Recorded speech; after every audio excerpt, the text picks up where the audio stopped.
dushimiye Imana itwemereye ko tugera ariko wa mugabo we ntabwo wumva uzi ko byakuviramo ko utajya mu ijuru hazajyamo abo yahamagaye kandi yatoranyije kandi subiramo iri juru rizajyamo abo yahamagaye kandi yagize gute yatoranyije iri juru nta musavira uzarijyamo none wowe urumva uri muri abo batoranyijwe ngo dushobozwa byose na Kristo duhikiye imbaraga niba koko nta byaha ufite birumvikana cyane uraza nta n'ubushuti dufitanye na Satani nta n'ubwumvikane nta n'imishyikirano izigera ibaho niba ari byo koko Imana iguha umugisha ariko ubundi ubusobanuro bw'ijambo umugisha ni ubuhe hereza umuntu agahumbi ngo Imana iguha umugisha wasuhuza umuntu ngo Imana iguha umugisha wamukubita ikibenji cy'ikirindazi ngo Imana iguha umugisha iri jambo ryitwa umugisha ubusobanuro mu iteraniro batwakira ngo Imana iguha umugisha ubusobanuro bw'iri jambo umugisha ni umugisha ni ibyiza byose biva ku Mana ibatiza idakeneye amazi ikumpera izina rishya umugisha mwanyifurije nanjye nkubatiyeho urubanza ruratangiye mu bantu bababaye indimu inzara yaratwishe turwaje umwana wa kabiri madamu atwite inda y'umwana wa ceceka nta buhamya bwawe nagusabye ndi umwe mu bapasiteri batagira ubugugu bw'ubuhamya nta bugugu bw'ubuhamya ngira guhamya aho Yesu yankuye ubwabyo nanjye numva hari aho mva hari n'aho ngera ubuse naceceka bikemera se niyo naceceka simvuge umuntu nzi kera narumye ngenda ukagira ngo ndaza imbere n'inyuma utahamenya none nkaba mpagaze haleluya icyaha cya mbere ushinjwa ni uko utigeze wigisha abantu iby'umunsi w'imperuka kandi wari ubizi reka ndi umugabo wo kubihamya ndabona watsimbaraye reka turebe ibimenyetso mvuge ngo tuzagerayo turushye ariko ubwo ni he Imana ibaha umugisha kandi ndahamya neza muri itano nawe ufite gahunda yo kugikuzimu buse hari uhari twese gahunda ni hehe iryo juru rero abaririmbyi bavuye hano baririmba iryo juru abakuru b'itoro twahagaze imbere abapasiteri tubabwira iryo juru batubwiye mu nyigisho z'abana ku cyumweru naje kubabwira ngo tuzarigeramo turushye mbyara umwana wa gatatu nihagazeho ndemera udufaranga narifite nayo maze kuba pasiteri nanjye njya muri shambure ya VIP gatabazimu ndabishe nubwo badapfa ariko barazezengeye abazimu ntago bapfa ariko hari icyo Imana ikora bakazezengera data gukorera igitangaza umwaka utarashira bazezengere mu izina rya Yesu mwana wa kanavuka pastor bitangiye kwemera ereka ndaje mbivuge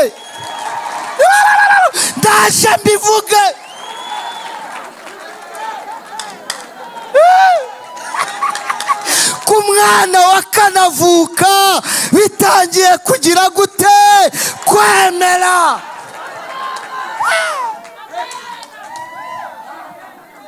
sikoneno yavuzwe bikemera yajya numa ya urute nkayibona nkayizana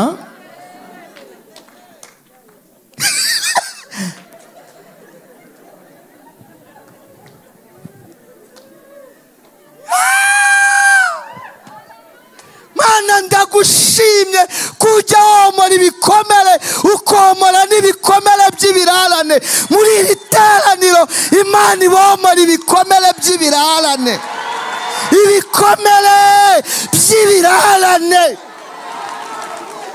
hari abantu baseka ariko bibitse ibikomere by'ibirarane, hari abantu boga muri pisine bibitse ibikomere by'ibirarane, hari abantu bagenda mu ndege bibitse ibikomere by'ibirarane. Umugabo washatse ntiyakimenya, umwana wabyaye ntiyakimenya, kizwi nawe n'Imana. Imana ikomora icyo gikomere cy'ikirara.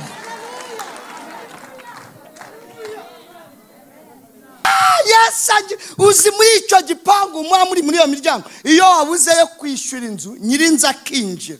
Ntimukavuga abantu bakire, ntibakavuge nyiribyondo, mujye muvuga nyirinzu mu kinyabupfura. Ntimukavuge nyiribyondo.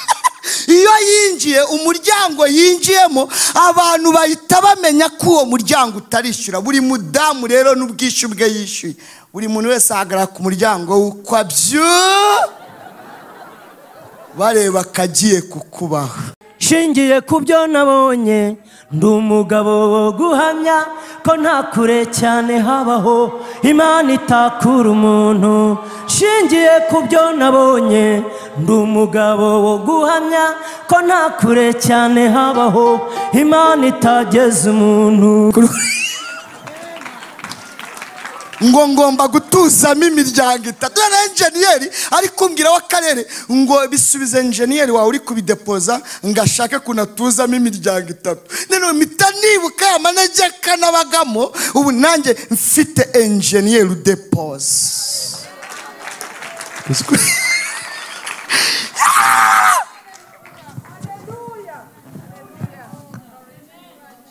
Kubera kunu nazahe enjeniyeri yaraje arambaza ngo iki kibanza ari kinini tubanza tugabaniremo ubutaka kabiri. Ndavuga ati shyiramo amazu bakubwiye agomba kujyamo, usaturamo kabiri biki. Ngo shyiramo inzu zingana gute? Ndavuga ati shyiramo inzu nini ishoboka. Gihagaze amafaranga ngahe? Amafaranga menshi uzashoboka. Imiryango ndavuga ati shyiramo imiryango minini nk'iyo kuri banki. Igihe narwaniye na yindi nyikurura imwe yanahagamye, kuko baba barazubatse hejuru ya za tuwarete zuzuye. None ugasanga isi badeforma mu muryango ukajya ufunga uteruye. Rero narebye gushyiramo mene iyo miryango, mitashyiramo iyo bakurura.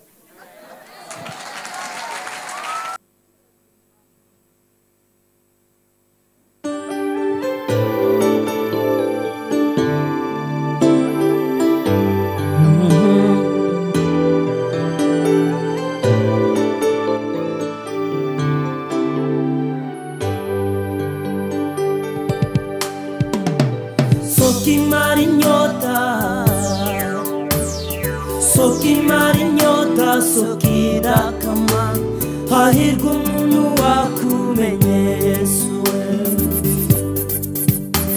waje mwisi ntibakwemera, bagutera utwatsi barahakana, ariko namenye ko byari igihe mwami nguze waraje ukora icyo wagombaga gukora.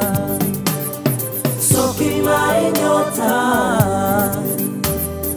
sokimara inyota, sokida kama hahirwa umuntu wakumenye Yesu, hahirwa umuntu wakumenye. Sokimara inyota, sokimara inyota, sokida kama hahirwa umuntu wakumenye Yesu, hahirwa umuntu wakumenye. Twegabo wakuye kure, nta mahirwe twari dufite, kuko twari dupfuye rubi. Waratuzuye turi bazima, kandi utubikiye n'ubugingo buhoraho. Sokimara inyota, sokimara inyota, sokida kama hahirwa umuntu wakumenye Yesu, hahirwa umuntu wakumenye. Sokimara inyota, sokimara inyota, sokida kama hahirwa umuntu wakumenye Yesu, hahirwa umuntu wakumenye. Twari kure y'amasezerano umwanzi atwishima hejuru none ubu turabana mu rugo kwa data turarya tugasigaza umwanzaganye umwanzaganye umwanzaganye umwanzaganye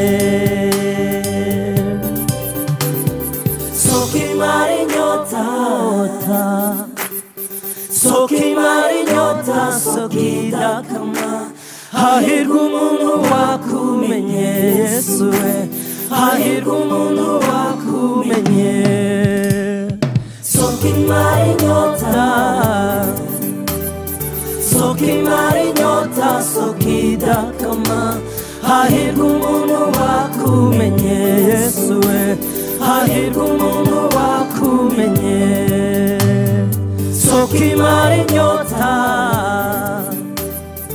sokimara inyota sokidakama hahirwa umuntu wakumenye Yesu we hahirwa umuntu wakumenye.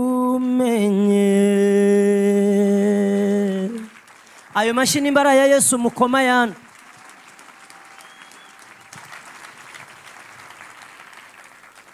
Aposo mu bintu yavuze bitari bike kandi byiza, hari ijambo yavuze yigendera rihita rihuza nuko maze iminsi ntekereza. Yavuze ngo ukabyara umwana ngo yabikirara bakavuga ngo nuwande ngo nuwa nyine. Hanyuma ngo ariko yaza nka hano bitangiye kugenda neza akajya avuga ngo uriya mwana nuwande bakamwemera. Njyewe ibyo byambayeho. Jewe data n'ubu twavuganye mu gitondo. Nje nawe twavuganye tuvugana n'umwanya munini witwa data wambyaye. Ariko yigeze kunyihakana turanandikirana ko ntari umwana we. Sinzi ukuntu Imana yabigenje inyuza ahantu hameze nkaho Aposo yavuze mba bose babireba. Yajya ajya mu kabari yasanga bazicuranga akavuga ngo ntago muzajya mucuranga indirimbo z'umuhungu wanjye rero nta n'agacupa mungurira. Atangira gusoresha. Mwampereye Imana amashyi hindura ibintu.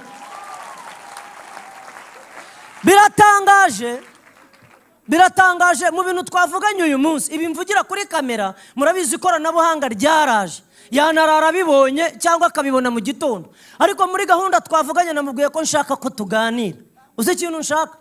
Ndagira ngo ibintu nzajya mvuga azajya abizi ko nabimubwiye ko nzabivuga. Bivuga tutarabivugana kandi nzabivuga.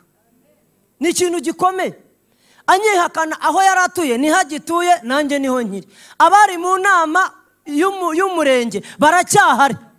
Barabizi. Mperuka yo gushyingura ku cyumweru mu bantu babyiganaga ngo barebe Theo nabonaga nawe abyigana kandi ari na papa we. Akajya ashaka ahantu nawe anyuze umutwe. Wampereye Imana amashyi ishobora byose. Byansabye ko nkora uko nshoboye abantu bose bakabigizayo. Byari nk'intambara mpaka gasigara nkasigarana nawe tukavuganaho gakeya nyine. Avuga nti Imana ni nziza. Katuririmba indirimbo ivuga ngo bizagusiga uhagaze.